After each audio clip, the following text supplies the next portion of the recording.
Ah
Thank you.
मनुष्य देह ऐसा ठाव धरी पांडुरंगी भाव बहु केला फेरा येथे सापडला थारा मनुष्य देह ऐसा ठाव धरी पांडुरंगी भाव तुका म्हणे दाने ऐसे दुर्लभ ते शहाणे मनुष्य देह ऐसा ठाव धरी पांडुरंगी भाव महायोग पीठे तटे भीमरत्या वरम पुंडरीकाय दातुं मुनीन्द्रैः समागतदिष्टन्तमानंद कंदं परब्रह्मलिंगं भजे पांडुरंगात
पांडुरंगा करू प्रथम नमन दुसरे चरण संताचे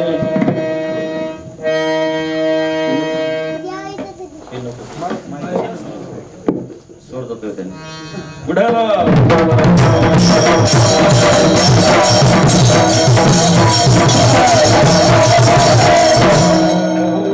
अंती जोडी लागले अति मनुष्य देह ऐसा नाम धरे पांडुरंगी बाब.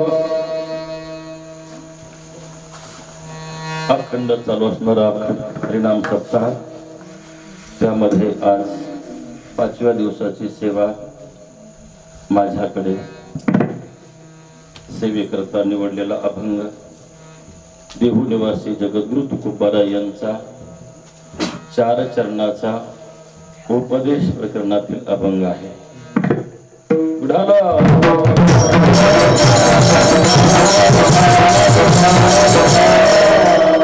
अभंगावर बोलण्यापूर्वी थोडासा परिहार देणं आवश्यक आहे. इथपर्यंत येण्याचं कारण आमचे हरिभक्ती परायण परमार्थ स्नेही शिवाजी महाराज वाडवी महाडिक वाडीचे नाव काय शिवाजी महाराजांमुळे इथपर्यंत आलो. तुम्हा सर्वांचं दर्शन झालं. ते म्हणत होते कधीतरी एक दिवस येईल आपल्या इथं वेळ सेवा करण्याचे, आणि आले ते लॉकडाऊन मध्ये करोनामध्ये आले का तर आपल्याला बी कार्यक्रम नाही तर या म्हणायच्या आधीच गाडी सुटली. पुढ्याला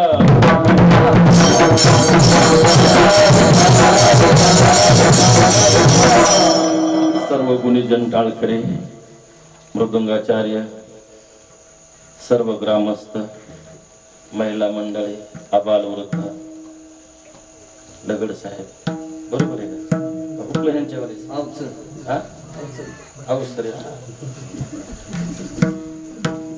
आता पहिल्या भेटीमध्ये असंच होतं ना, शिलगड त्यांच्याकडे पाहिलं तसं वाटत नाही. माणूस वाटलं कधी कधी असू दे, चूक भूल माफ असावी. पांडुरंग महादेव मागं उभा आहे. सर्वांना धन्यवाद देतो. तुम्हा सर्वांचं दर्शन घडलं, महत्त्व माझ.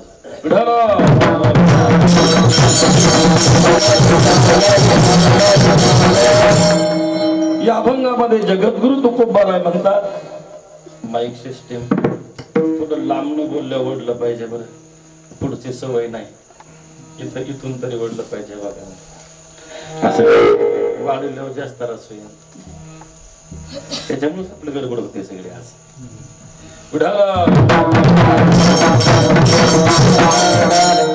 जगद्गुरु तुकोबाराय या अभंगामध्ये उपदेश करतायत.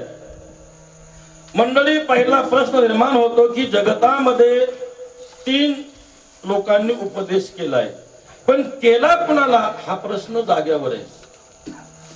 पहिला वेदानं उपदेश केला, नंतर देवानं केला आणि संतांनी उपदेश केला. म्हणजे ग्रंथानं, संतानं, देवानं हे 3 उपदेश करत आलेले आहेत.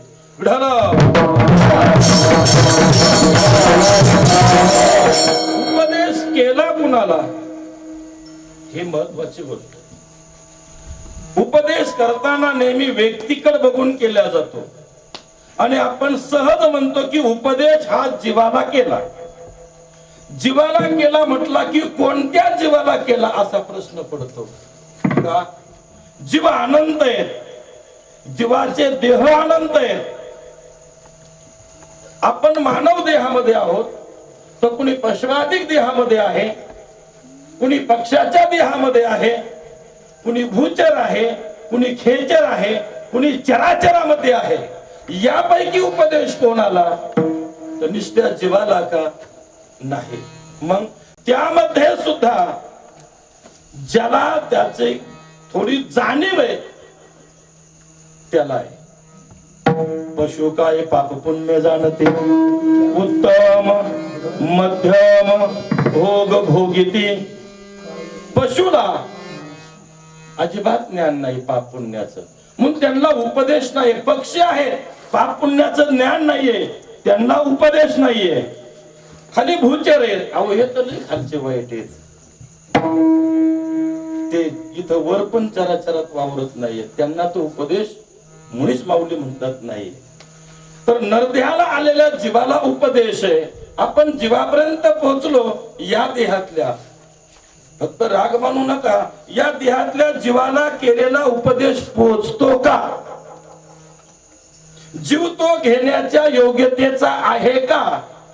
संतांनी देवानं ग्रंथानं केलेला उपदेश जीवालाच केला का? असा कुणी आजपर्यंत विचार केला का?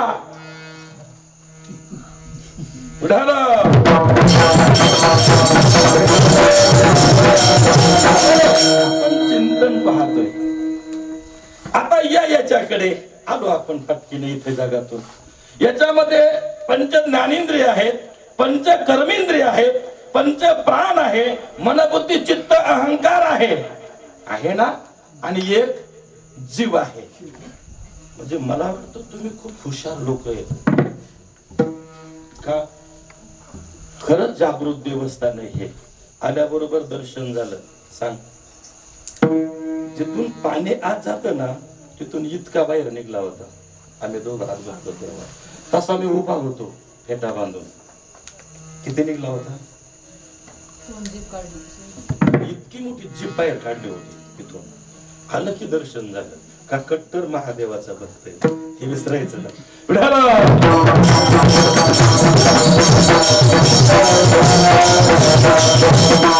मांडलेला प्रश्न सुटला पाहिजे. आपण इथपर्यंत आलो. एक जीव आहे, याच्यातच आहेत हे सगळे सांगितलेले. कुठं येतं? चार देह अजून त्याच्यात येतं. याच्यामध्ये आलो. विचार करा, आपण म्हणतो जीवाला उपदेश आहे. जीव हा ग्रहण करतो का उपदेश? मग घेण्याचं काम कोण करतं? उपदेश घेण्याचं काम. शिकवलं तर बरोबर आहे. एक उदाहरण सांगतो.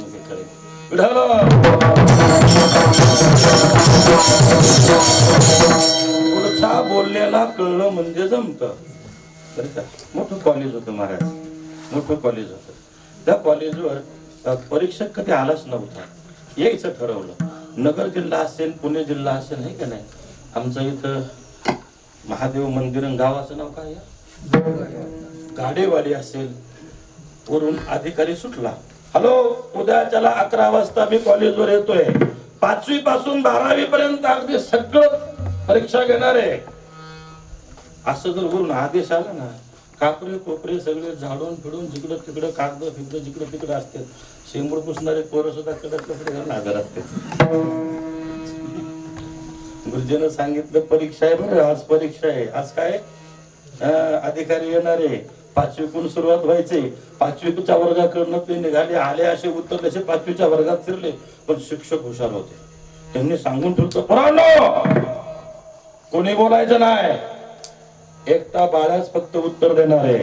का बाकीच्यांना काय येत? तो म्हणला, गुरुजी मी वर्गात असल्या तुम्ही काळजीच करायचं काम नाही. 5 पांडव जर भीम असला ना, हे बाकीचे गाड झोपायचे. काळजी करायचा कार्यक्रम. तद्वत बाळ्या जर वर्गामध्ये असला तर गुरुजी महाराज माझं टेन्शनच कमी होतं. का बाकीच्यांना उत्तर येत. बरोबर पुढे सर आले. परीक्षक आले की गुरुजी उठले, त्यांना खुर्ची बसायला दिली, हे बाजूला उभे राहिले, सगळ्यांना सलट ठोकला, खाली बसले. स्वच्छता बघितल्यावर परीक्षक प्रसन्न झाला. बस असा होता, असा वर्ग असावा. एकच प्रश्न विचारणार. किती? हो, तुम्हाला प्रश्न जास्त विचारणार नाही म्हटले. तुम्हाला नाही, त्यांना. तुम्ही जास्त मान हलवता येईन बरं तुमच्याकडे. मग एकच प्रश्न विचारणार आहे आणि पुढे जाणार आहे. मी प्रसन्न झालोय. गुरुजी म्हटले 2 विचारा, 3 विचारा. सगळे मुलं आमचे तयार आहेत. असा कोणताच गुरुजी म्हणत नाही तयार नाहीत म्हणून. सगळे मुलं तयार आहेत. काही पोरं म्हणजे आपल्यावर पाहिजे कसं व्हायचं. ते म्हणायचे बाळ्या आहे ना, बाळ्या आहे ना. बाळ्या बाय असावरूनच होता नसता. कवा विचारतो, कवा उत्तर देतो, कवा आईला जाऊन सांगतो.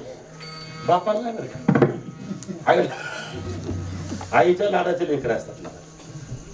गुरुजी म्हणले एकच प्रश्न विचारे. अहो विचारा म्हणा. प्रश्न शुल्लक आहे. काय? परशुरामाचा धनुष्य कुणी तोडला?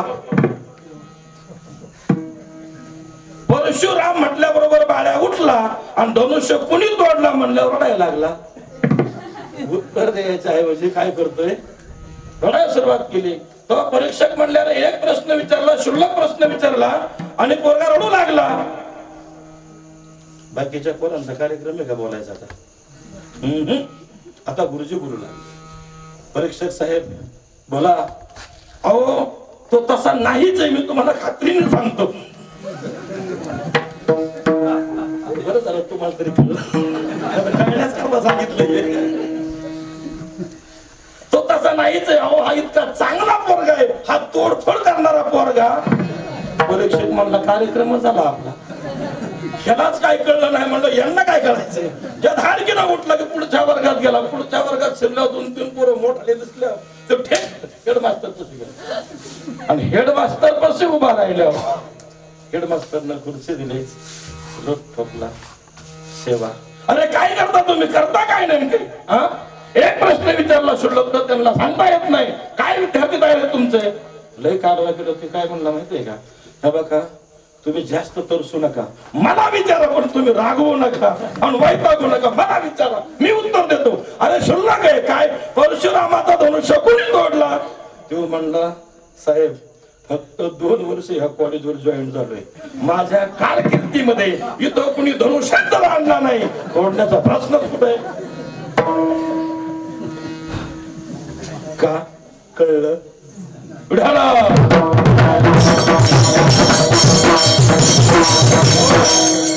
आपल्याला अजूनही कळलं नाही की ग्रहण कोण करत. कोण ग्रहण करत? शिक्षकाच्या समोर 50 विद्यार्थी जर बसला, तो विद्या घेत असतो ना, त्यावेळेला कुणी इंजिनियर होतो, कुणी डॉक्टर होतो, कुणी वकील होतो, कुणी सर बनतो, कुणी धंदा टाकतो, कुणी गाया वळतो, कुणी खोरं घेऊन दाऱ्यावर जातो. हे सगळे एकाच शिक्षकाच्या पुढे होते ना. मग हा फरक का झाला? उपदेश तर एकच होता ना. मग चूक झाली कुठं? अजूनही लक्षात येणार. तत्वज्ञान कळायचं कसं?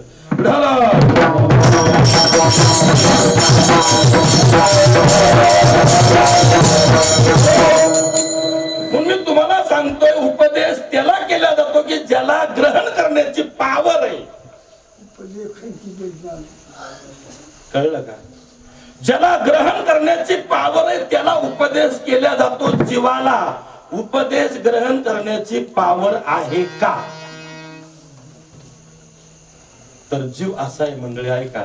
रंग नाही, रूप नाही, नाही वर्ण छाया, निर्गुण निराकार तो चिरपुराया.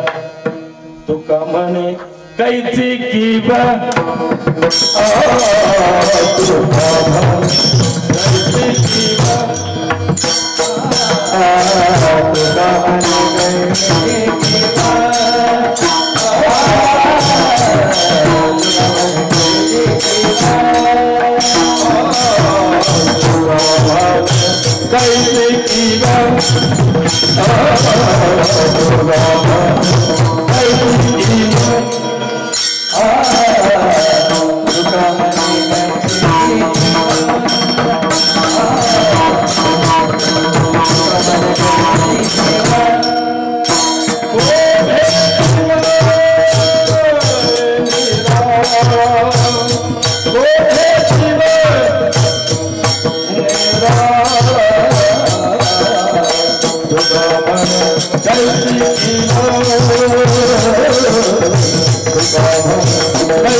तसा जीव आहे.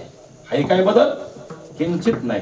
तुका म्हणे कैची की कोठे जीव परमात्म्यासारखा जीव आहे. परमात्मा जो आहे रंग नाही, हा काही घेत नाही देत नाही. त्याला रूप नाही, वर्ण नाही, नाम नाही. मद रूप नाही, नाव सांगू काय, झाला बाई काय बोलू नाही. चला लांबून नाही म्हणतो. असाच जीव आहे की जसा परमात्मा तसा जीव सुटला. मग कानाने का कशानं ग्रहण केलं जातं अजूनही लक्षात आलं नाही. कोणी देऊ शकतो का उत्तर? बाबा याच्यातला जो पॉइंट आहे तो फक्त बुद्धी आहे. घेण्याचं काम बुद्धी करते. म्हणून ज्ञानोबारायांनी प्रत्येक कीर्तन सुरू व्हायच्या टायमाला जो अभंग आपण म्हणतो तिथं सांगितलं कधीही जीवाला सुख होत नाही. माझा जीव सुखी झाला म्हणतो नाही. मग सुख झाले हो साजनी. आणि साजनी कोण आहे? बुद्धी आहे. ग्रहण कोण करतं? तुम्ही इंजिनियर झाले कशा जोरावर? बोला आता. बुद्धीच्या बरोबर. ज्याची बुद्धी जेवढं ग्रहण करते तेवढा जगात जीव मोठा होत असतो. म्हणून ग्रहण करण्याचं काम बुद्धीचं आहे, उपदेश करण्याचं काम तिघाचं आहे, घेण्याचं काम एकाच आहे पण जीवाचं नाही. लोक म्हणते जीवाला केला. आलं का लक्षात? ह्या ब्रह्मात नको भ्रमेण हम भ्रमेण त्वम भ्रमेणोपासको जनः भ्रमेण ईश्वर भावस्य भ्रममुन्मिदं जगत विढला.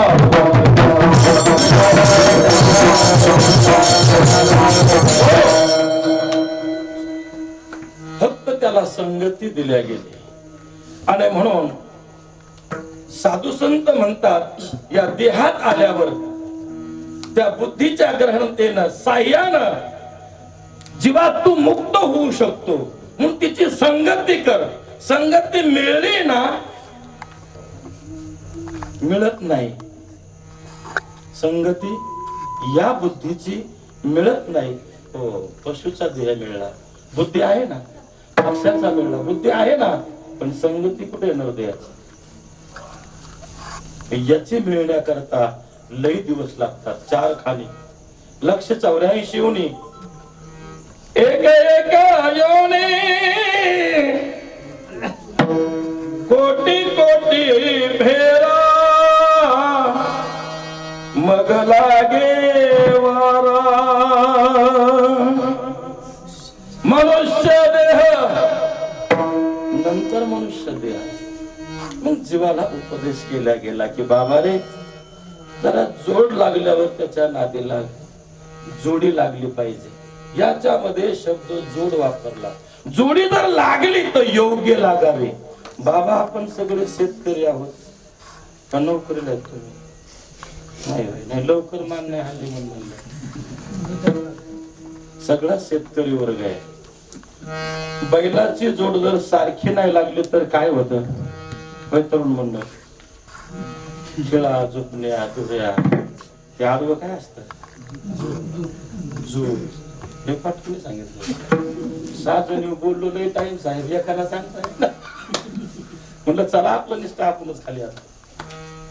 याचा नाश होतो. बैलाची जोड आहे शेती करायची तर बैलाची जोड जर योग्य नसेल तर शेती करू शकत. खेळा झोपण्या मोडतात. तुम्ही सांगा संसार करायचे नवरा बायकोची जोड तर त्यानं म्हणायचं मी जातो सत्यात. हे म्हणते नाही इथंच बसा इथंच बसा. टीव्हीला काय कमी जमल का? जोड कशी पाहिजे? सारखी पाहिजे. जोड जर सारखी नसेल तर उपयोग होत नाही. म्हणून जीवाला जोड दिली. कळलं का? जोडी लागली हाती. तुझ्या हाताला जोड मिळली जोडीच्या माग चाल नाहीतर नाही बदल होतोय. आणि एक वारकरी होता. जाऊ द्या आता येतो थोडं. वारकरी होता. ते रोज उठायचा मंदिरात जायचं वाट लावायचं आणि घरी यायचं. कार्यक्रम नसते. पण वाट लावायला गेल्यावर जर कुणी वारकरी दुसरा जर भेटला तर हा घरी घेऊन यायचा. आता तिकडचा वारकरी लांबचा इकडे चालला मंदिरापर्यंत पोहोचला. दिवस मावळायला गेला. मंदिरापुढे उभा राहिला. हा वारकरी तेल घेऊन वाटेला बतायला आला. त्यांना बघितलं, म्हणलं जय हरी, म्हणलं जय हरी, यांना दर्शन, म्हणलं या की तेल होते म्हणून बोलूच की दोन शब्द. कुठून आले? म्हणला नाशिकवरून. चाललो पंढरपूरला. आजचा मुक्काम म्हणला मंदिरात की इथंच. आणि जेवणाच अख्खं गाव आहे की, म्हणला वेळ लागलं काय, एवढं मोठं गाव आहे की. तेवढं तर त्यानं म्हणलं मग गाव कशाला, म्हणला चला की आपल्या घरी. तेव्हा त्याची मंडळी अशी उभी होती हात धरून, यानं याला आणू नाही. आणि जर का सकाळी आज जर यानं याला आणलाच तर तो गाचे फजिती केले जो मी राहणार. यांना धरून कार्यक्रम करायचं, यांना सोडून कार्यक्रम करीत जातो. असं आमचं नाही बरं का. आज आम्हाला नको नको आवाज नसला बरं तेलकट खाऊन काय सांगायचं. यांना म्हणतोय तुम्ही हे घालू नका, कीर्तन नाही व्हायचा, आवाज कीर्तन माझा नाही. नाही म्हणले कीर्तन पडू दे पण तेच त्रास झाला थोडा, हे की नाही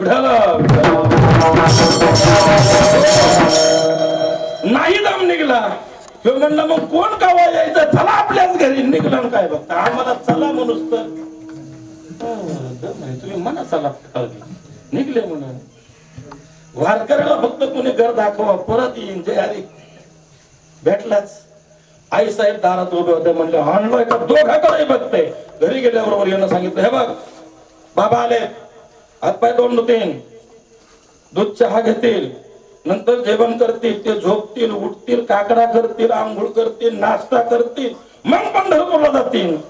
ती म्हणजे तुमची गाडी रेल्वे तुमच्या पशीच ठेवा. आता याला चपला काढूस तर उभा केला तिथून पुढं कुणाला यांच्या मनात आलं एका मिनिटात वारकरी घरपोच होतो महाराज. सगळं करते पण दूध चहाला बी दूधच पाहिजे, नुसतं दूध द्यायचं म्हणलं बी दूधच पाहिजे, आहे की नाही. त्यात काय साखर बी पाहिजे. पळत जाऊन दोन्ही घेऊन या असं म्हणलं. पळत जरा का तो कोणाकडे साखरेच्या हट तिकडे गेला आणि ही उभी राहिल्यावर हिनं सुरुवात केला. आता कसं करू बाबा, लट लट लट लट लट लट लट लट लट बाई नाही चढला, जागेवर लागला कडुडाला. म्हातारा म्हणला ताईडे तुला झालं काय? ती म्हणली बाबा मला नाही काय झालं, मग मला तुमच्याकडे पाहून तसं नुसतं होतंय, पोटात भराभरा होतंय.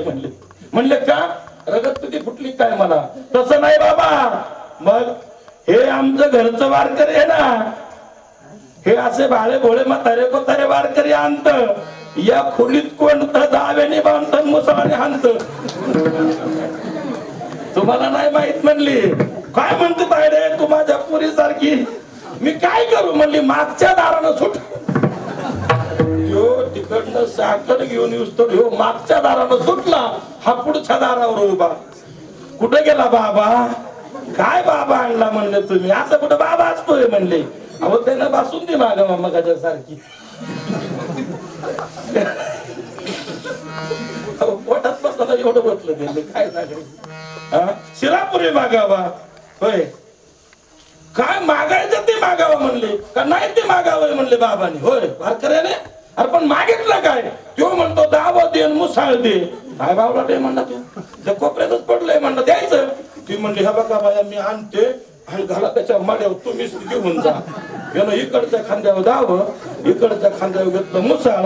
बाबा कुठे गेलाय? ती म्हणली ते बघा मागच्या दाराने गेलाय. तेव्हा तो द्वातार करून चांगला एक नांगरी खोटान पडत होता. त्याला वाटायचं मागणं आल्यावर काय होईल. यानं त्याला बघितलं बाबा. बाबाने माग बघितलं, बाबा दावा बी आणला आणि मुसाळ बी आणलं. बाबाचं पितांबरच पिवळं झालं.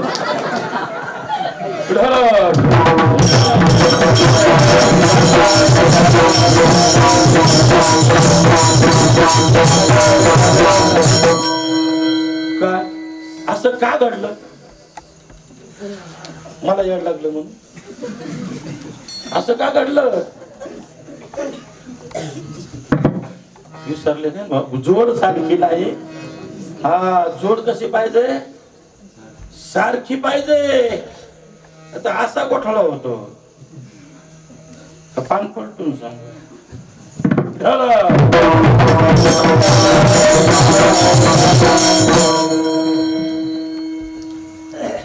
मंडळी कधी कधी चुकून विषय बदलले वगैरे राग येतो. तुमचं नाही सांगत मी, कथेतलं सांगतोय आता. हो एक महिला एवढी सात्विक होते, ह्यांना वाटलं आमचं लय उचलून धरलं, त्यांचं तुमचं सांगतो की नवीन लग्न झालं, इतकी सात्विक मुलगी आहे, लग्न झाल्यापासून कुठला सप्ताह सोडला नाही, कोणचं पारायण नाही, सगळं काम करायचं आणि संध्याकाळी कीर्तनाला हजर व्हायचंच, कुठंच नाही सोड. 4 वर्ष अहो येत जा ना तिकडं कथेला, कुणाला म्हणायचे? मालकाला. तो म्हणला हे बघ मोकळ्या मनाने तू परमार्थ कर, मला चल म्हणू, तुला काय करायचं ते कर, मला चल म्हणू. पण एक दिवसाचा प्रसंग आलाच तसा चल म्हणण्याचा. भाकरी टाकते, भाजी बनवते, उरकत नाही, तिकडं कीर्तन सुरू झालं सत्याचं, पण काम उरकलं नाही. अहो स्वयंपाक उरकलाय, तुम्ही जा माझा गावात कीर्तनाला. तो म्हणला काय करावं, गावात फिरलो, एक मित्र भेटला नाही, कथा नाही, कधी ऐकायची इच्छा नाही, पण करू काय, गेला ना कुठं कथेला. तुम्ही सांगा कथेला गेल्यावर हे मंडळी माग बसतात, कथेला येणारे असतात ना ते पुढे बसतात, थेट माग असते, तो माग बसला. बस कथेत कीर्तनकारांना कीर्तन असंच जोरदार करत आणलं नेमका कृष्णाचा विषय दिला सांगून त्यांना. तो म्हणला श्रीकृष्णाला एकाच मांडवामध्ये 16,108 मुलीबरोबर लग्न केलं. आता मी तरी काय असं किती मुलीबरोबर केलं? 16,100. तो म्हणला किती माग राहिलं.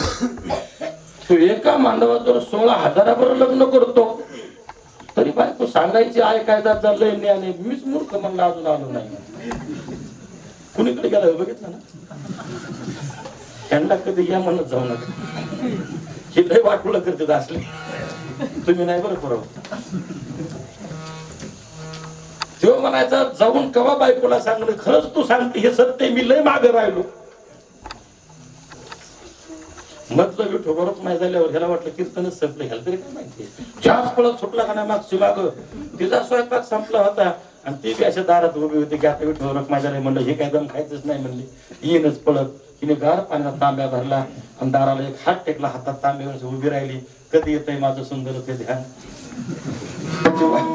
वाटच बघत बसली, त्याची वाटच बघत. की 10-5 टाकीत गेल्याबरोबर घ्या पाणी, आता ह्याला पाणी प्यायची इच्छा आहे.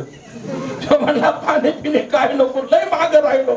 अहो मी किती दिवस सांगत तुम्ही जात जा म्हणून, काय सांगायचंय, तूपच पिकली म्हणला, प्रकाशच पडला डोक्यात. मी गेला संशय आला, एवढ्या दिवस मी जाते मला काय सापडा ना, एका दिवसामध्ये इतकं काय सापडलं म्हणले. म्हणले विचारते का हो तुम्हाला ज्ञान तरी काय झालं, काय ज्ञान झालं विचारतेस. अरे श्रीकृष्ण 16,108 मुलीबरोबर एकदाच लग्न करतो एका मांडवात म्हणल्यावर, तू सांग मी किती माग, तुझ्यावर डबा वाटला पुन्हा नाही गेलेला बरा. हे असली खरखरीच तू नाही आलेला बरं का. जोड सारखी पाहिजे, मला हेच सांगायचं. काय जोड जर सारखी लागली नाही तर मंडळी संसार नीट होत नाही. जोड जर सारखी लागली नाही तर शेतकरी बैलाची शेती करू शकत नाही, गाडी चालवू शकत नाही. हा परमार्थ आहे. याला तर जोड निश्चितपणे सारखी लागली पाहिजे आणि अनेक जन्माच्या शेवटी ही लागली. ही अभंगाच्या पहिल्या चरणात सांगितलं.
बहुत जन्मांती जोडी लागले हाती.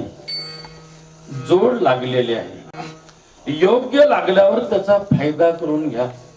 संत म्हणतात जोड लागली पण कशाची लागली? मनुष्य देहाचे. त्याला 3 नावं दिलेत मंडळी. मानव देह आहे, नरदेह आहे, मनुष्य देह आहे. पण तिन्हीचा थोडा थोडा अर्थ बदल आहे, लय नाही. किंचित बदल भेद आहे का? शब्द पडले म्हटलं की काहीतरी अर्थ बदल असतो. ज्याच्यामध्ये आल्यानंतर मनाप्रमाणे वागता येतं म्हणून त्याला मानव देह म्हणतात. म्हणून या देहात आल्यावर तुम्ही मनाप्रमाणे वागतात. जर आता इथून बैलगाडी जर रस्त्यानं चालली आणि इकडच्या बाजूला मका पाहिली, 1 एकर मका आहे, या बाजूने 1 एकर घास बघतला, खिलारी बैलाची जोड मालक पाठीमागनं चाबक टाकतोय, बैल पळतात तेव्हा एक बैल दुसऱ्या बैलाला म्हणतो, काय रे जोडदारा? म्हणला काय काय घास आहे? म्हणला माझ्या बाजूने आत्ता खावा असा वाटतोय रे. ते म्हणला माग कस काय कैदाचे बसलाय, मुंडक फिरलं की ठोकाच टाकतोय रे. माझ्या बाजूने मका आहे, बघतायत पण खाता येत, त्या देहामध्ये मनाप्रमाणे वागता येत. आमचे 2 बसले सकाळच्या परी गाडीवर बसले, बस स्टँडला गाडी गेली आणि निस्ता तिथं पाव वड्या भाज्याचा वास आला. होय शिवाजी महाराज याकडे तोंडच फिरलो. थांबे, गाडी उभी कर. तू म्हणला का उभी कर म्हणतोय तुला? उभी कर. केली काय म्हणजे खाऊन जायचं? आता उशीर खायचंय म्हणजे खाल्लंय म्हणा माझ्या खायला. ज्याच्यात आल्यावर मनाप्रमाणे वागता येतं म्हणून मानव देह. दुसऱ्या देहामध्ये तुम्हाला मनाप्रमाणे वागता येत म्हणून त्याला मानव देह नाव नाही आलं, पशु पक्षी असं नाव येतं. नंतर याला नरदेह नाव आलं. नर करणे करे येतो नर का म्हणून त्याला नरदेह. नारायणापर्यंत पोच. चला आपल्या मुद्द्यावर यायचे. इथं मनुष्य देह शब्द वापरला. मनुष्य का महत्वाचा शब्द आहे मला सगळ्यात. आता थोडं भजन.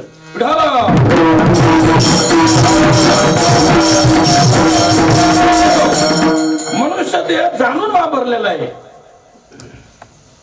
ज्याच्याकडे आहे माणुसकी तो मनुष्य, ज्याच्याकडे माणुसकी नाहीये तो मनुष्य नाही. मग तुम्ही म्हणाल ते देह तर सुटले सगळे, पण याच्यात काय बदल आहे का? हे दृश्यंती मनुष्याकार हा मनुष्य हा खडू दुर्लभ हा. हे दिसताना आकाराने माणसं येतात, पण हे सगळे माणसं नाही आहेत का? शास्त्र सांगतं फक्त यांचा आकार माणसाचा आहे, यांचे विचार कोणाचे हे जर पाहिले तर मग कळतं हे कसे. रावण कोण होता? राक्षस होता का? नाही, ब्राह्मण पुत्र आहे. ब्रह्मदेवाचा पंतू आहे. ब्रह्मदेवाचा मुलगा पुलस्त्य ऋषी, त्याचा मुलगा विश्वस्रवा, त्याचा मुलगा रावण कुंभकर्ण विभीषण आहे. म्हणजे ब्रह्मदेवाचा पंतू असली ब्राह्मण म्हणजे रावण आहे. पण त्याला कोणी ब्राह्मण म्हणतं का राक्षस म्हणतं? शरीर तर एकच आहे ना. मग दृश्यंती मनुष्याकार आकार माणसाचं येतं, मग तो राक्षस का ठरला? एक उदाहरण सांगितल्यावर लक्षात येईल. थोडं भजन.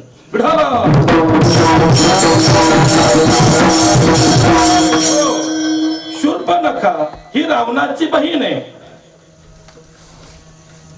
ज्या वेळेस मनुष्य देशाचा राजा या मोठा सत्ताधारी बनत असतो त्यावेळेस त्यांचे मुलं कुठे असतात हे जवळजवळ त्यांना माहित नसतात.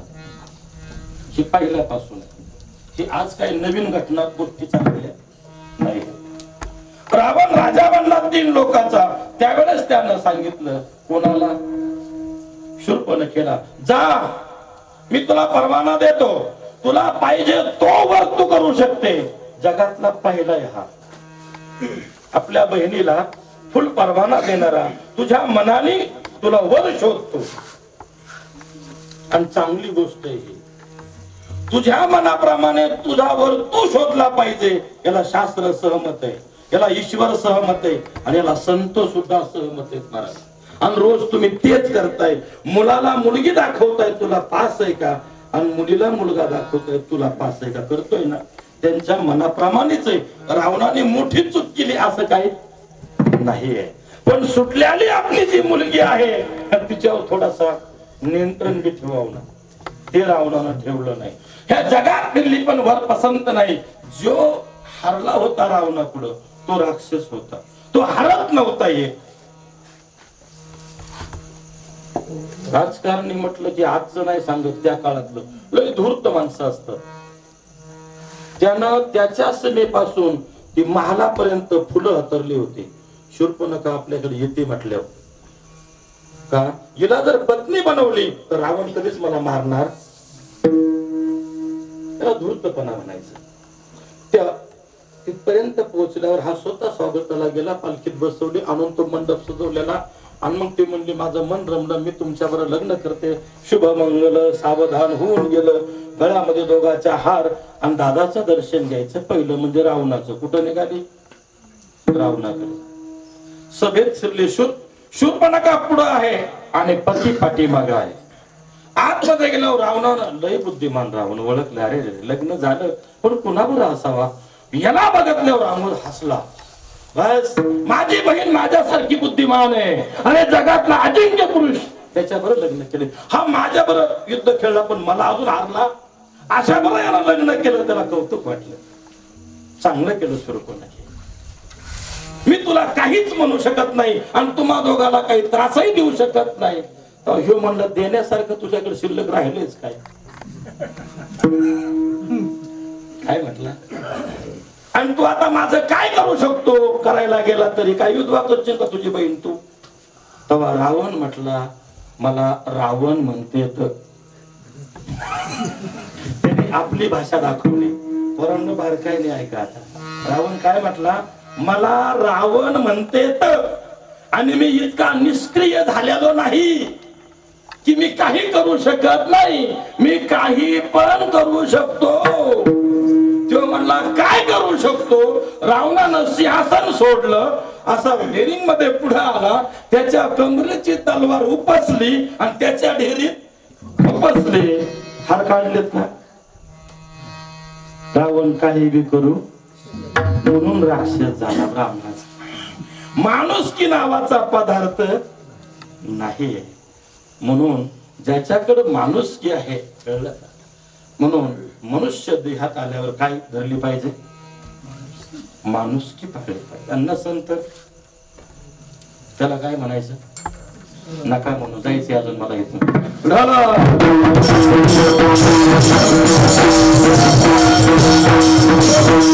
तुम्हाला मनुष्य देह मिळला, तुमच्याकडे माणुसकी आहे, आता काय केलं पाहिजे. धरी पांडुरंगी भाव,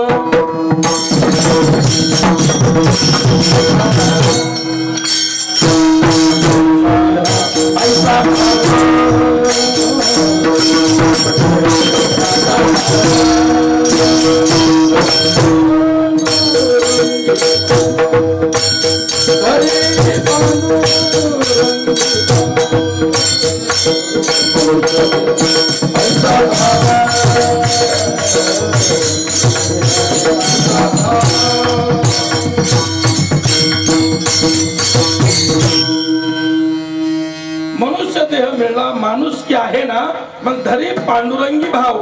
का पांडुरंगावर भाव धरायचा, बाकी देव नाही का, राम कृष्ण वगैरे वगैरे भरपूर देव आहेत ना, याच्यावरच का भाव धरायचा.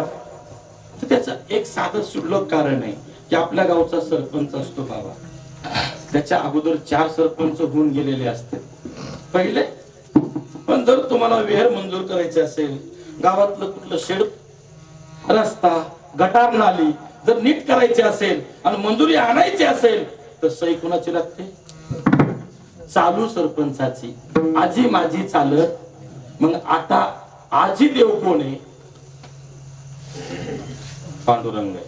मुंडरी पांडुरंगी कळलं. मागच्याची सही चालत कचा बघा चालली तुम्हाला तर नाही चालणार. हे सहज उत्तर तुमच्या पुढे मांडलेलं आहे की सही चालते कोणाची तर आजी सरपंचाची. माझीची चालत तसा आजी देव आहे तो पांडुरंग आहे आपला. म्हणून एक दुसरी गोष्ट बाकीचे पहिले जे देव आहेत ते जरा मोकाट आहेत. मोकाट कळतं ना गुरु सोडलेले मोकाट गुरु पूर्वी कोणाला कोणायचे तसे बाकीचे देव आहेत ना थोडे मोकाट आहेत आणि पांडुरंग जे आहे ना तो थोडा सभ्यते बांधलेला कळतं. आता बाकीचे मोकाट सांगायला वेळ नाही पण हा बांधलेला सांगू शकतो. हा देव बांधलेला आहे. कसा बांधलेला आहे? एखादी लग्नाच्या अगोदरची मोकळी मुलगी आणि लग्न झाल्यावरची मुलगी काय फरक आहे ना? मग करा भजन पुढं.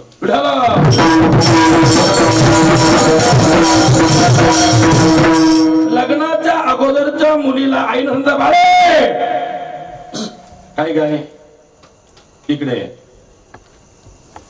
पाणी आणि हंडावरून नाही आणणार. आण म्हणते नाही आणणार. आण म्हणते नाही आणणार. नाही सांगणार. का नाही? तू काल मला 10 रुपये दिले नाही ना जायला.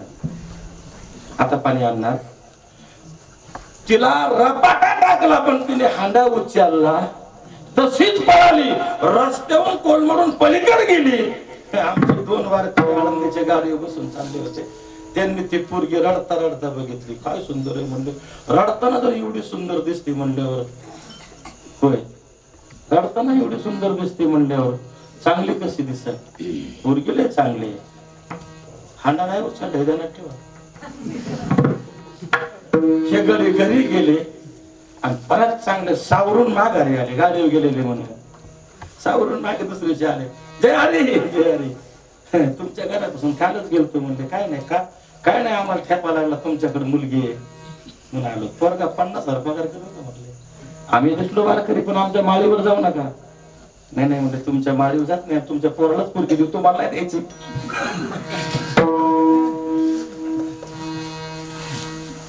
50,000 पोराला पगार आहे. दाखवली पोरगी ठरलं फित काढली. म्हटलं छोटासा कार्यक्रम म्हटलं की काय आणते आई साहेबांना विचारतो ना आमच्या बहिणींना काही थोडं बघा. आता पोरगी बांधायला सुरुवात झाली. पहिल्या कार्यक्रमामध्ये तिला पट्टे आणतात. तिचे पाय बांधले म्हणायचे. मोकळी मुलगी बांधलेली. नंतर पुढचा कार्यक्रम सुरू लागल्यावर बोट खालचे जोडे हे की नाही 2 बोटातले हातात सुद्धा बांगड्या भरल्या जातात. गळ्यामध्ये मंगळसूत्र घातल्या जातं. कमरेला कमरपटा किती बांधतात हो किती बांधतात. नाक तो बांधलं नाही माहिती काय बघता त्यांनी नाही पाहिलं मला कुठं काय बांधलं येतो आणि पायाचं असं इकडं पुढं पहा पिटीवर इकडं.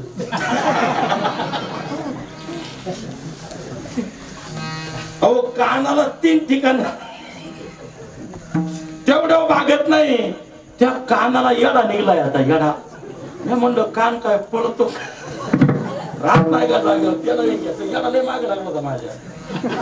येडा द्यावा लागेल तो काय तर आहे.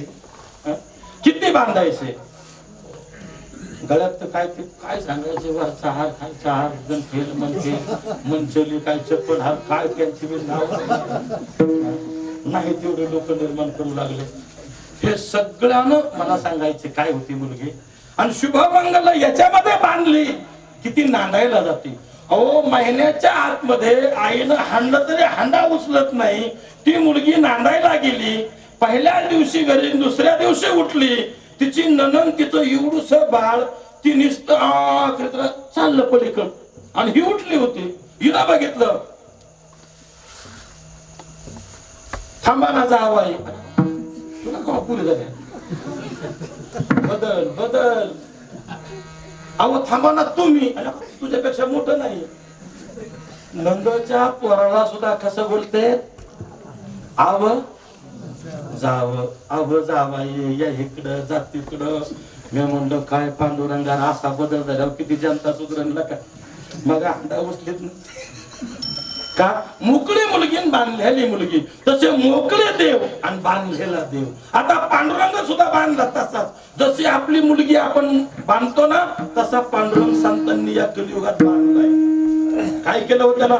समचरण दृष्टी विटेवरी साजरी, समचरण पाय जाग्यावर सम, दृष्टी अशी नासागरी सम, हात कटेवर.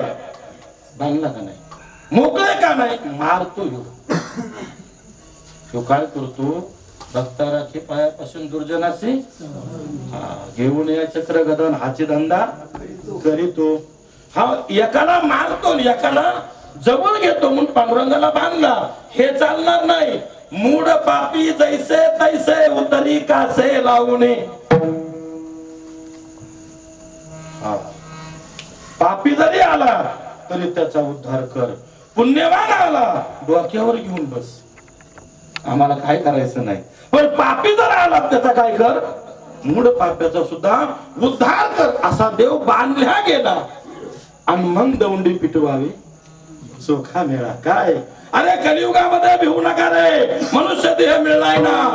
धरी पांडुरंगी भाव दुसरं चरणात बघण्याचं. मनुष्य देहाचा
मनुष्य देह ऐसा ठाव धरी पांडुरंगी. भाव पाहिजे. परमार्थाला जर लागले तर एवढी गोष्ट संग घेऊन चला. काही घेऊ भावाचे कारण मोक्षाचे साधन. बोली भाव बोले एरवी काय लोक भाव नाही, श्रद्धा नाही, विश्वास नाही. एखादा गंधावाला आला त्याला चिडल्याशिवाय राहायचे नाही. काही न लगे वा भावची कारण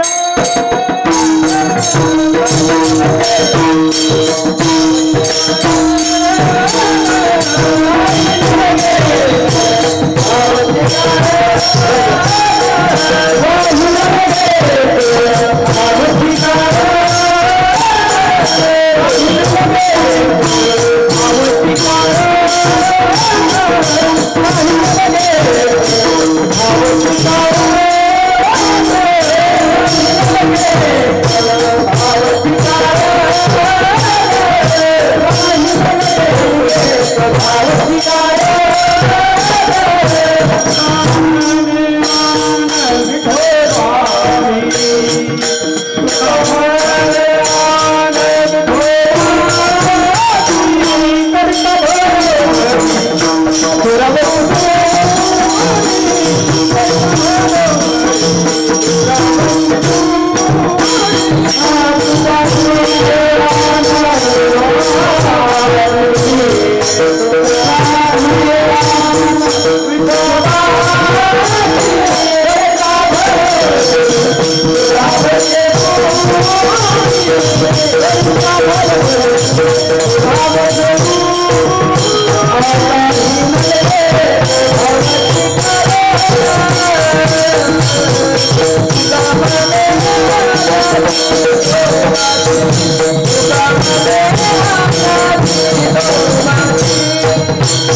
असे प्रमाणात देत जा ना मध्ये कुणीतरी.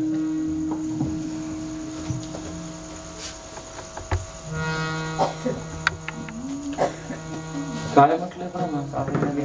काही न लगे एक भावाचे तुका म्हणे आण म्हणून भाव पाहिजे. भाव नसेल तर देव आपली फजिती करत असतो. हे सांगावं लागेल. किती वाजले?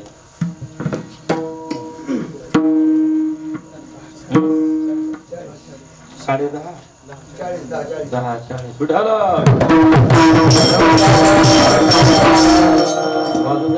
काय आपण डोंगरावर एवढं काय जायचं होय. भाऊ पाहिजे. एक वारकरी होता, गळ्यात विना घेतला, 12 वर्ष विना चालू. किती? 12 वर्ष. आजही काही लोक आहेत काहींच्या गळ्यात विना पंढरपूरच्या वाऱ्यात येतात महाराज. आमच्याकडून एक जातोय बघा जामपुरी साहेब. काहींचा इकडून तिकडून इकडं विना गळ्यात एकटा चलतो, कोणी नाही. 12 वर्ष गळ्यात विना. दुष्काळ पडला विषय. बायको तरी काय करेल हो बिचारी. 2-4 लेकर, सगळं टायर जेटर ठोकलेलं तर काय. एकाला नवा कापडा ठिगडं खायला आण नाही. एक दिवस उठलीच पाठ. अहो सगळ्याचे नवरे बरोबर आहे. ते खाते तेच भरून देते, ते टाकतेच घेऊन कोंड्या खांदून जगायला लागले. तुम्ही विना चालवता तो देव काही द्यायना बी. तुम्ही उठा पाठ उठा आता आणि जा त्या महादेवाच्या मंदिरात मागा त्याला काहीतरी. ते म्हणलं नको लय दिवस विना चाललं पण त्याला कशाला काय मागितलं. नाही मागायचं. हे तो गुळण पाणी तांब्यान सगळं सगळं उतरत विना पुन्हा उचलायचा नाही.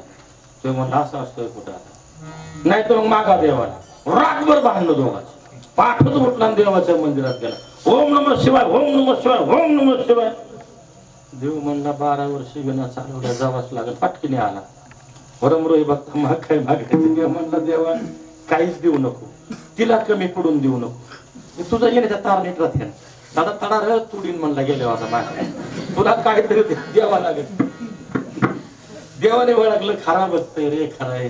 टपकुने हात केला की एक डबी आली. देण्यात ठेवा डबी. आता काय घालू योग तोळा घातला. कशाचा? गांजाचा नाही, सोन्याचा. 1 तोळ्याची एक अंगठीच घालून टाकली. ह्याने उघडली पण नाही हो. खिशात टाकली. विना वाजवत घरी आला आणि बायकोला म्हणला हे बघ साक्षात महादेवानं डब्बी दिली, तुला संसारात कमीच नाही म्हणला, घेऊन टाक. त्यानं सांगितलं नित्यदान हे घे. ती त्याची बायको होती. बायकाची टिपकुनी उचलले, देवराव मांडले, 2-4 फुलं वाहिली, पूजा केली. सकाळ सकाळ झटका मारला की तोळा खाली पडला. खुश. रोज 1 तोळा म्हणलं कसं काय बरं नव्हता. पहिले 3 साड्या संगच घालायच्या. किती? पहिल्या 3 साड्या घातल्या कोणी संगच. त्यात एखादी तरी असेल बिचारी माऊली. खाली हिरवी, मध्ये लाल, डोक्यावर पिवळी. आता काय नवीन लय साड्या कपाटच भरले. कपाट घ्यायचे म्हणजे फक्त साड्या करतात. त्यांच्या टोप्या गोठ्याला अडकलेल्या असतात. आमचे फेटे पत्रे आहो. साड्या कुठं कपाटात, फेट कुठं कपाटाच्या वर. पिशवी ती बारक्या कसल्या ती काय मंदिरात पडली तर का ते लागतो ना काय बाहेर हाकलायला. त्यामुळे लय आतमध्ये ठेवून उपयोग दारू उघडायचं काय सगळं कपाट फक्त. चला 4-2 महिन्यात सुधारणा झाली. भरपूर डाग केलं, दोन दोया चालले. पण एका मैत्रिणीने बघितलं की आपली शांताबाई हिच्या अंगावर हजाराची साडी कुठून काय आलं म्हणले गेला. पळत मागणं गेली तेव्हा ती धुणं धुवू लागली.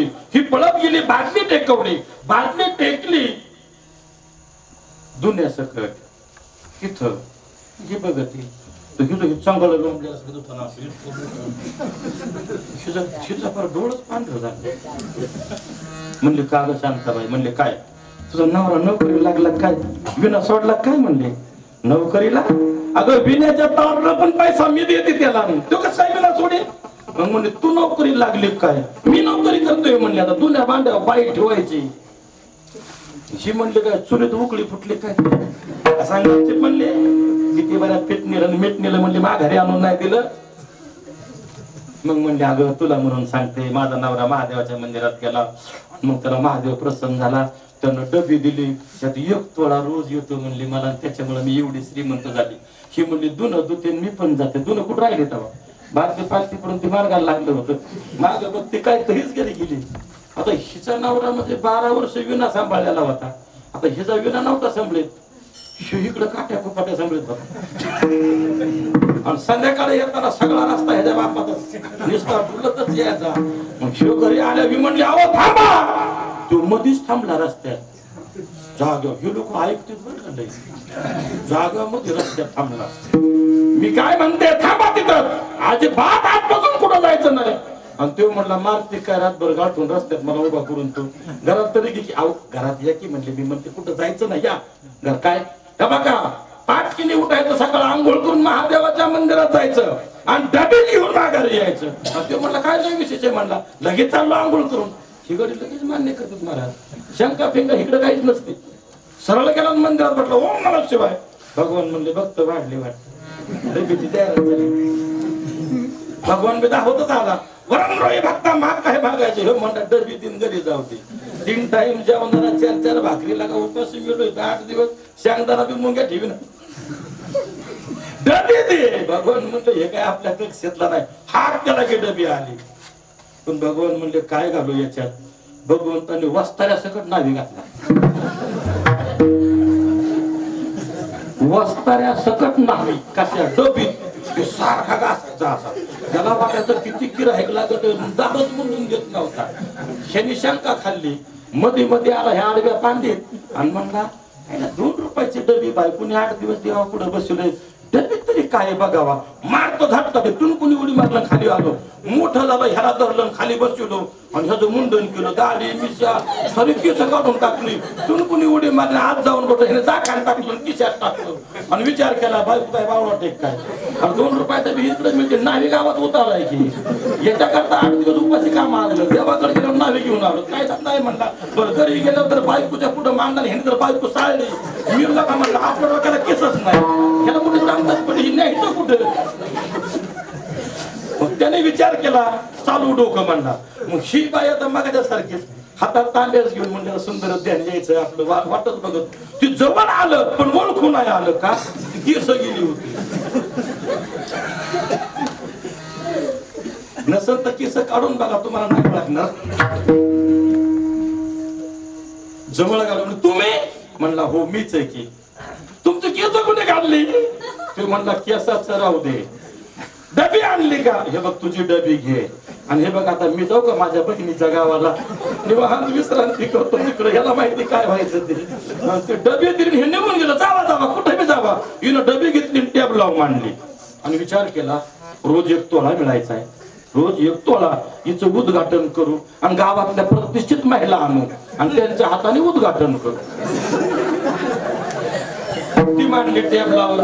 कणकणात गावात गेली. अक्का साहेब यावाच लागेल माझ्या डबीचं उद्घाटन आहे. बाई साहेब तुम्ही चला. बाई साहेब तुम्हाला तर यावं लागेल तुमच्या हस्तेच आहे. हो बायडे तू चल बायडे तू चल मायडे तू चल. 25 गोळा केल्या म्हणा. उद्घाटन म्हणलं कोण येत नाही कातर मारून नाश्ता करायला मिळतो. टेन्शन डोक्याला काय. भारताना झेंडा फडकीतच गेल्या होत्या. तिने आत घेतले आतून कुलूप कडी टाकली. चावी कमरेला बांधली आणि घरात जाऊन मस्त मालपोहे कांदा पोहे कॉफी दूध चहा बनवत बसली. तेव्हा ह्या गोल बसल्या त्याच्याकडून खुर्चीवर मध्ये टेबलात आणि यांचा कालवा ऐकल्यावर ह्या अवस्थाला घासायचा आता आजीला एक बाहेर पडूस तर दम नाही म्हटला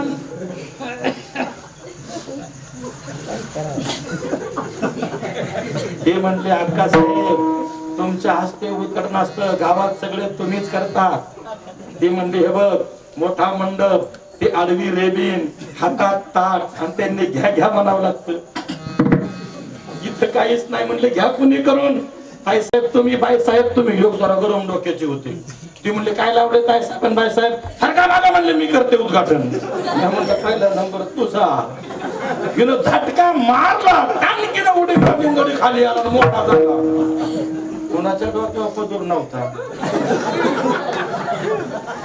डायरेक्ट मुंडन की पदर पुढं मारवडनीच मग नाकावत सगळ्यांचं मुंडन केलं त्यानं उडी मारली ना आज जाऊन बसला जाखान कुणीच नाही लावलं आणि मग मालकीनाले डिस्काउंटच घेऊन घ्या कॉफी घ्या चहा घ्या दूध घ्या कोण काय घेत त्यांचे पदर घेत म्हणले उशीर झाला म्हणून तुम्हाला राग आला का म्हणून इकीचा पदर वाढला आणि तो गोटा बघितला बस्याच मग त्या म्हणले अगं आलोच नीट पण जायचं नीट नाही आता काट्या पटकन जावं लागेल त्याच्यात एक जवान नवीन होती लग्न झालेली आता मी तरी काय करू होत्या 5-25 तिचा नवरा साहेब होता निस्ता तिकून सुटा पोटात आला की बूट काढूच तर चहा घेऊन यायची घरी पोचल्या तिनं हितवर पदर घेऊन इकडं दाबला असं धरलं ते बसला ह्यानं सुटबूट काढायचं ठेवून दिलं म्हणलं संतीन कावा झाली लग्न झाल्याच पदर नाही म्हणलं आज फार मूर्खा मारूनच बरं म्हणलं वळण चांगलं लागले काय करायचं आपल्याला एका हातानं बस घेतली रोज पिऊस तर थांबत होते आणि पेल्यावर बस घेऊनच जायचे पण आज नुसती हातात बसी पडली की माघारी फिरली आणि दुसऱ्या हाताने ह्यानं पदर वाढला आणि तो गोटा बघितल्यावर 6 महिने घरी नाही आला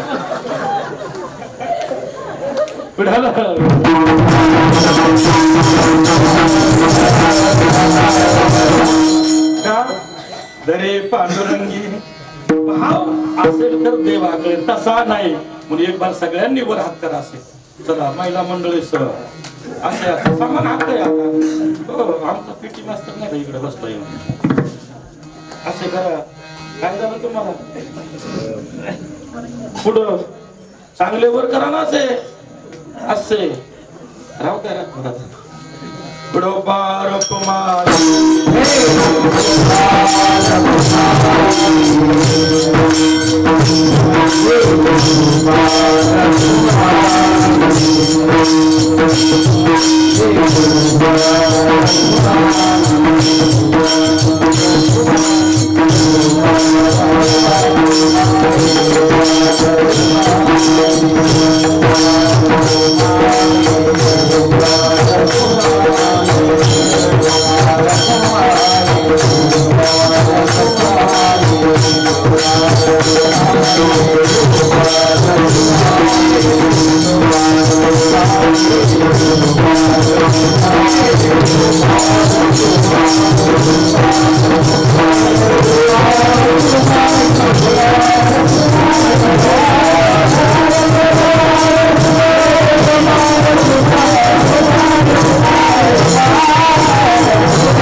बहु केला फेरा येथे सापडला धारा मनुष्य देह ऐसा घाव धरे पांडुरंगी भाव बहु वनवन केले तरी मनुष्य देहात आल्याशिवाय माणसाला परमात्म्याचं सुख साधन शांती प्राप्त करायला दुसरं कोणतंही योग्य नाहीये आणि असं जर कुणी करत असेल तो ह्या जगातला शहाणा आणि जाणता आहे असं तुकोबराय म्हणतात म्हणून जाणता आणि शहाणा का शहाणा तो धनी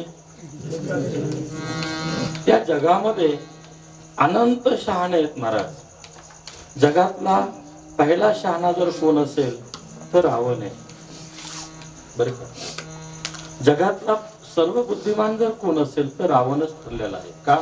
वेद हा एक होता, वेदाचा एकच असा अध्याय असल्यासारखा होता, पण त्याचे 4 भाग पाडले गेले. कशाचे? वेदाचे. बर का? किती पाडले? 4 भाग पडले. 4 भाग वेदाचे रावणाने केले. एकदम बुद्धीमध्ये जर कोण असेल तर रावण सर्वात. आज सांगायला वेळ नाही, रामायण करत असतो मी. थोडस कथा रामायणातले काही विषय घेतो 4-2 तुमच्याकडे. रावणावर आपण विचारानं विचार करू. बघा रावण कसा आहे ते. रावण एक साधू पुत्र आहे.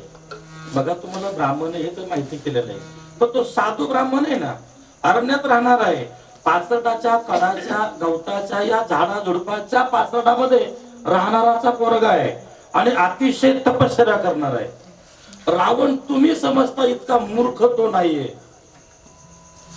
आपण सगळे समजतो इतका मूर्ख तो मुळीच नाहीये तो. का? एका सामान्य साधूचा मुलगा अरण्यात राहणारा तपश्चर्या करून डायरेक्ट देवाला पाहिजे तितकं मागून घेतोय. अजून कुणी झालाय का? अजिबात नाही, कुणीच नाही झाला अजून. बरं, मागून घेतल्याच्या नंतर एवढ्या आयुष्यामध्ये 5 लाख चिरबंदी, 5 लाख विटेबंदी, 1 कोटी काश्याची, 1 कोटी तांब्याची, शुद्ध कांचनाची 7 कोटी, 7 कोटी घरं सोन्याची होती. असा जगात कुणी झालाय अजून? हा निर्बुद्ध आहे का? अजून 5 लाख निघाला. पत्र्याचं घर बांधणं व्हाय ना, एक बायको नीट नांदावता येणार, ते म्हणतं रावण मूर्ख आहे. घुटना टाकावे त्याला. म्हणावं तरी कुणी म्हणावं नेमकं त्याला? अरे 80,000 जयाच्या कामीना 80,000 बायका आहे. देव भिक्का पाटला 16,000वर आहे. विचारानं सांगेन म्हटलं. बरं कळलं का तुम्हाला? विचारानं सांगेन म्हटलं. 80,000 बायका, 7 कोटी घर सोन्याची महाराजाची, 7 कोटी शुद्ध कांचनाची घर आहे. त्याला आम्ही मूर्ख म्हणतोय. अरे संसार ज्याला सुधरवायचा आहे ना, त्याने पहिला रावण शिका आणि रावण समजून घ्या, तर तुमचा संसार मोठा होईल. ज्याला संसार मोठा करायचा आहे ना, त्याने पहिला रावणच समजून घ्या, तरच संसार मोठा होईल. नंतर परमार्थाकडे या. आणि नाही आले तर खुशाल जा, पण ते लेकर मला तरी आशीर्वाद देतो, बापले चांगला होता. कळलं का? एवढ्यावर नाही थांबला तो. तो किती दक्ष होता. मी तुम्हाला एक उदाहरण सांगतो, थोडं भजन करा.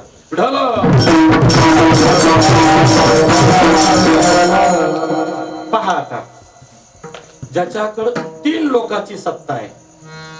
आपल्या गल्लीतला नेंबर अजून आपण नाही बरं का? आहे का बाळा तू अजून नेंबर? नाही, तुला नाही म्हणून तुला विचारलं. आहे का? नाही. का नाही?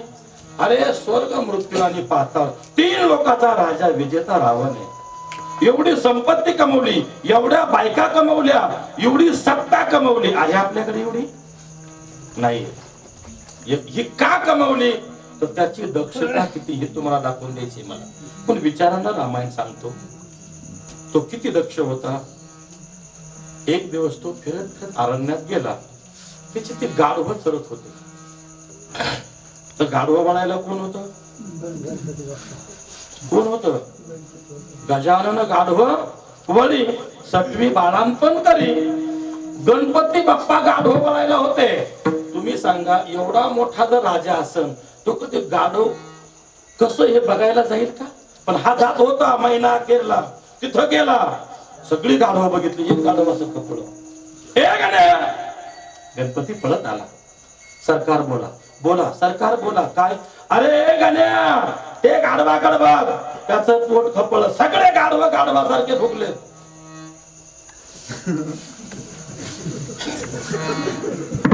सगळे गाढव गाढवासारखे फुगले. पण ते गाढव बघ, ते गाढवासारखे पण दिसत नाही. ते का दिसत नाही गाढवासारखं? ते फुगलं नाही. जेवढे फुगले तेवढे गाढवासारखे का? जाऊ द्या मोरने. काय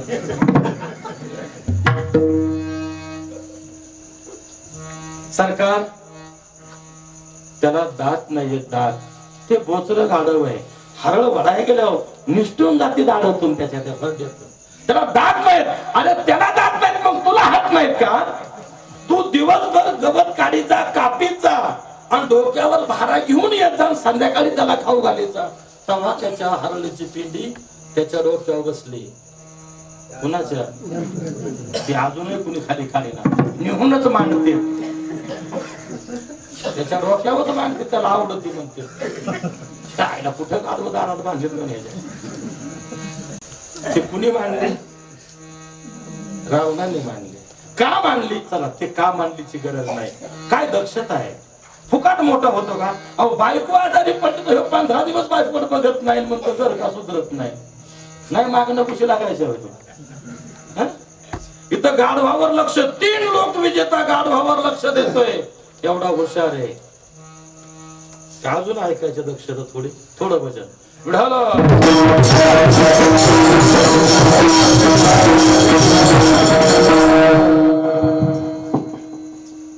12 वर्षाचा हनुमान होता. महादेवाचा अवतार. 12 वर्षाचा. तो रानातच फिरायचा. तो घरी राहत नव्हता. महादेव छोटीशी गदा, सफरचंदासारखे गाल, गुटगुटीत शरीर आणि फिरायचं अरण्यामध्ये. त्या समुद्राहून राक्षस अलीकडे यायचे आणि साधू संताला त्रास करायचे. कुणाला त्रास कर, कुणाचं काही खा, मार हान करायचे आणि जायचे. तेव्हा ते आले आणि त्यांनी विचार केला, अरे तू काय करतो? म्हणला अगस्तीकडे. हे म्हणला मी तर विश्वामित्रा करतो, मग करतो वसिष्ठाकड. हनुमान म्हणला तुम्हाला जिवंतच कोण होतो रे भाडव्यांना? साधू संताला ताप करता रे तुम्ही. इकडे जातो तिकडे जातो, साधू खातो, तुला जीवच मारतो. 2 रस्त्याला दोघं गेल्या. हा झाडाला फिरत फिरत वरून गेला. गदा हातात पकडली, ज्या वरून उडी मारली, ठोका टाकला. वांग्याचं भरीतच डोक्याचं खाली पडल्यावर 3 दिवस तार पडलं. ते कुंडीचं मुंडकं तोडलेलं पाहिलं कधी? त्यांच्या मागा हालतच बंद झाले. मुंडकं तोडलं, कुंडी फडफाड फडफाड फडफाड करते. आम्हाला माहिती आहे सगळं. अशी फडफाड तुम्ही कुठं पाहिले? करते का नाही बाबा? तसं ते तरफडून मेले. 1 महिन्यामध्ये 50 मारले. हनुमंताने बाबा किती बरं का महाराज, काका महाराज पुढे महाराज किती मारले? 50 मारले. आता रावणाकडे बघा. व्यापी आहे पण महिना अखेरला मीटिंग आहे सरदारांची. सरदारच मेले काका. 50 सिंहासन रिकामे, रावणाची सभा, महिना अखेर. अरे गेला कुठं? तेरी चूक मेरी चूक. का? यातला कुणी जर उठून म्हणला ना त्या वानराने मारले की रावण म्हणणारे जा ते वानर पकडून आणा. आणि तिकडे गेल्यावर परत माघारी येतोय धाम परमम, पुन्हा माघारी नाही. एकही म्हणे ना माकडाने मारले, पण सुमाली माली मारले वाण. ही आजी आहेत रावणाची. सुमाली उठला, सरकार आजा आजा, आईचा बाप, सरकार बोला. वानराने मारून टाकले, जा त्याला पकडून घेऊन ये. ते मला याच्याच मुळे तुला कोणी सांगत नव्हतं. पकडून घे म्हणजे जायचं नाही यायचं सोपं आहे काय? गेल्यावर परत येत नाही. राजे मी जाणार. रावण उठला, मी जाणार. तलवार उपसली हातात घेतली, कोणी येऊ नका, मी जाणार. सगळे जागे होते. म्हणले कशाला जातो हे? मार खायला घेणार नाही तिथं. अनुभव आले काय म्हणले, जातो कशाला हे मार खायला? कुणी त्याच्यावर जाय ना. पण अंगरक्षक 2 उठले, सरकार अतिप्रसंगाला तर आम्ही बरोबर तुम्ही वाचतात, आम्हाला सांगा द्या. एकानं माझ्यावर यायचं नाही, एकटा जाणार. तेव्हा तिथं मी होतो. मी म्हणलं अरे जे बुद्धिमान असतात ना ते असे काही कर्म करताना कुणाला संकट होत नसतात. कशाला पळून यायची पाळी आल्यावर कशाला सांगायला यांनी? आम्ही सांगत होतो हे पळून आलं त्यांनी आणलं. गजाला पुरव हुशार माणसं संघ पुरवला ठेवीत. या म्हणलं तुम्ही काय जाऊ नका, हे काय तुम्हाला देणार नाही, हे माघारी आल्यावर सांगेल सगळं. गेला एकटाच. त्या झाडाकडून चालल्या हनुमानवर होते. हनुमंतांनी बघितलं आजपर्यंत आलेले जे राक्षस होते ते अस्ताव्यस्त अकराल विकराल होते. पण हा काय गोरा गोमटा, भरदरी कपडे, चालल्याची आईस, कमरेला तलवार, सोनेरी टोप. आजचा राक्षस सुशिक्षित दिसतोय, हे करणं लय महत्वाचं आहे. आजचा राक्षस सुशिक्षित दिसतोय आणि असा राक्षस कसा जाऊन द्यायचा याला बी घातलाच पाहिजे आपल्या रिंगणात. तो लांब गेला. हनुमंताने एक कच्च बेल तोडून मागणं फाटका दिला, फाटकीने पाठीत लागला. बटरा एवढी गाठ उडली, बेल खाली पडलं. यानं माग हात घातला, त्याच्या हातात ती बटरा एवढी गाठ आली. त्याला वाटलं यानं हाणलेलं हात रुतले म्हणून ते उपसायला गेला. त्याला 3 मिनिटांना कळलं की हाणलेली गाठ उठली. शिव म्हणला बेलीच्या फाटक्या जर एवढी मोठी गाठ उठली तर गदा फिरल्यावर कसं व्हायचं. रावण चमाकला. गडी म्हणतो ते संघ येतो पण मी असं नाही आणले. घाबरला गडी ठोक्यात, एकाच ठोक्यात घाबरला. काय करायचं. तलवार उपासली संकीनं मागे फिरला. हुशारलंय, अतिबुद्धिमान. बेल उचलले. अरे आत्ता तोडले म्हणजे हा वर आहे. बरोबर बेली खाली गेलं. वर बघितलं तर हे पिकलेलं बेल खात होतं. म्हणला खाली आणि केलं उडी मला उभा. बेंबीला लागला. हनुमान कुठं लागला. बेंबीला.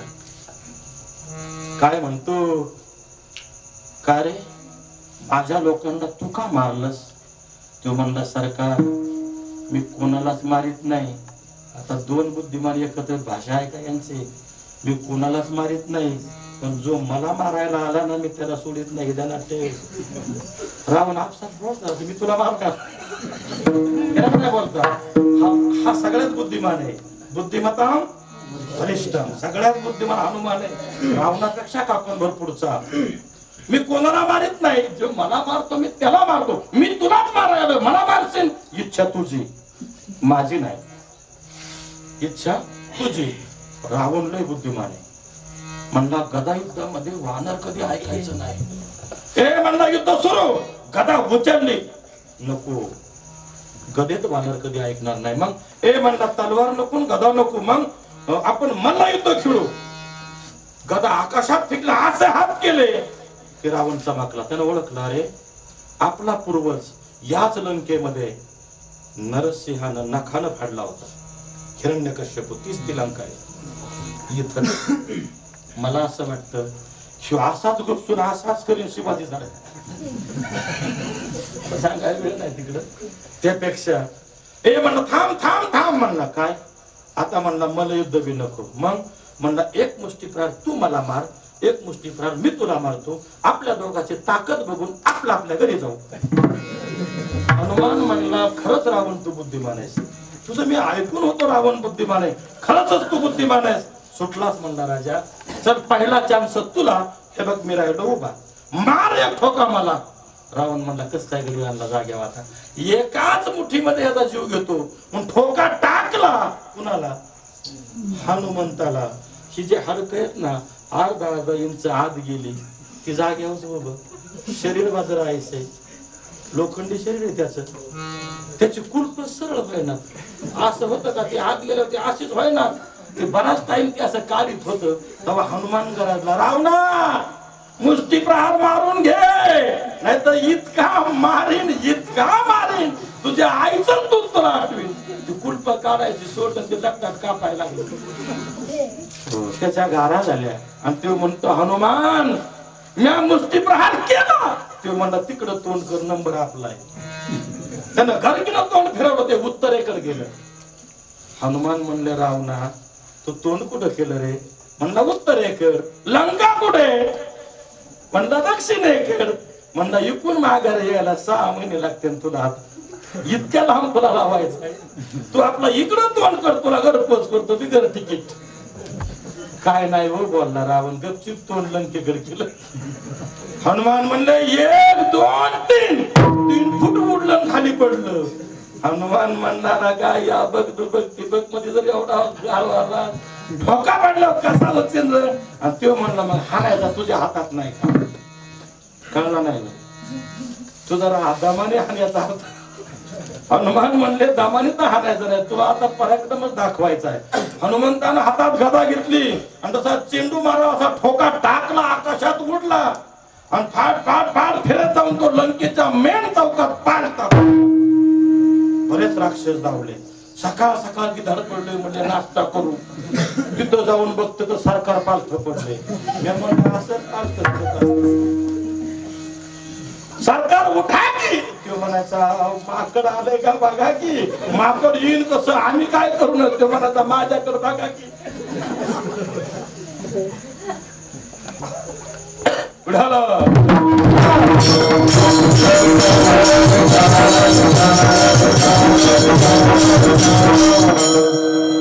लक्षात ठेवा रावण अतिबुद्धिमान आहे जगात हनुमान त्यापेक्षा पुढे आलं का लक्षात आपण विचारानं चाललोय की म्हणून रावण पडला हा पहिला रावण लंकेत पालथा पाडला होता त्याने बरं का म्हणून लक्षात ठेवा त्याचं उत्तर प्रत्येकजण तुम्हाला प्रश्न करत असतो की हनुमान एकटा लंकेत गेला लंका जाळून परत आला याला कोणी आडू आणतं का लंकाला येताना कोणीच त्याला रोखलं का रोखला नव्हता ह्या रावणानं सांगून ठेवलं होतं याच्या पुढे फक्त जायचं नाही का याच्या पुढे जो गेला तो धाम परमम तो परत माघारी येऊन देत नाही म्हणून याच्याकडे जाऊच नका आज तरी मला सांगायचंय की हे बुद्धिमान आहे त्यापेक्षा बुद्धिमान हनुमान आहे रावण जाणत्यात बसला बर का पण शेवटला नाही गेला तुकोबरायच्या जाणतेपणामध्ये हनुमंत बसले तुका म्हणे जाणे आयसे दुर्लभ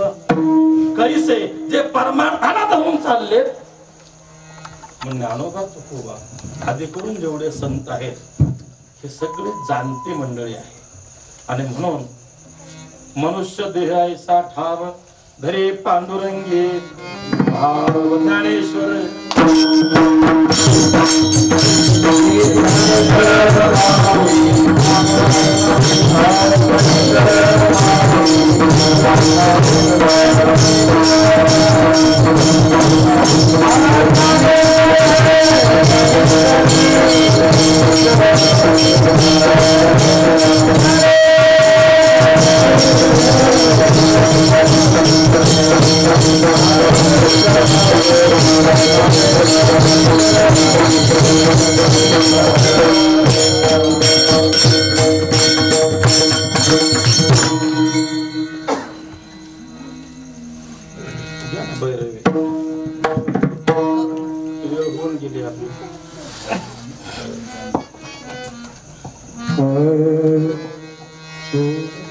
तुका म्हणे जाणे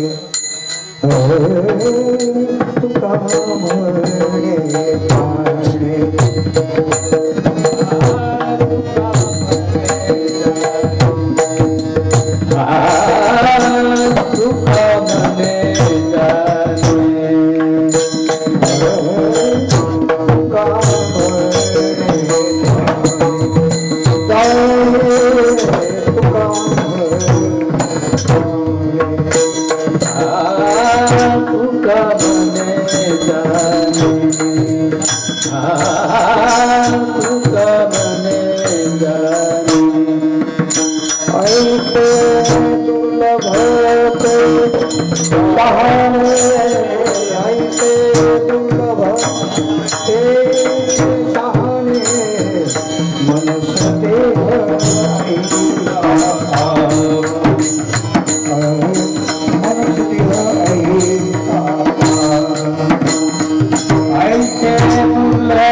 काय नाही.